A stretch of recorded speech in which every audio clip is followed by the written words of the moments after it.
nga na pag-uusap itong si Kaloy at Nadia para nga sa boxing career nga ng anak ni Nadia na si Makmak, dahil gusto nga ni Kaloy na siya ang maging coach nga nito ni Makmak. Kaya naman nga't hindi nag-atubiling pumayag ito ngang si Nadia dahil nga gusto niya nga ang best para sa kanyang anak na si Makmak. Subalit lingid nga sa kaalaman nito ni Nadia na may gusto nga lang mangyaring masama ito ngang si Kaloy.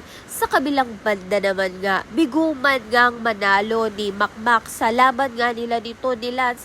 Siya pa rin naman nga ang panalo sa puso ng mga tao dahil buong akala nga nito ni Makmak na kapag nga natalo siya nito ni Lance ay hindi na nga siya mamahalin ng sambayanan. Subalit mas dumami pa nga ang sumusuporta sa kanya, kaya naman nga't nagkaroon nga ng lakas itong si Makmak na sumabak nga muli sa kanyang mga susunod na boxing, at malalaman nga niya na hindi na nga si Nonoy o si Doming ang kanyang magiging coach kung hindi ito na ngang si Kaloy na ama nga ni Lance na mortal nga niyang kaaway.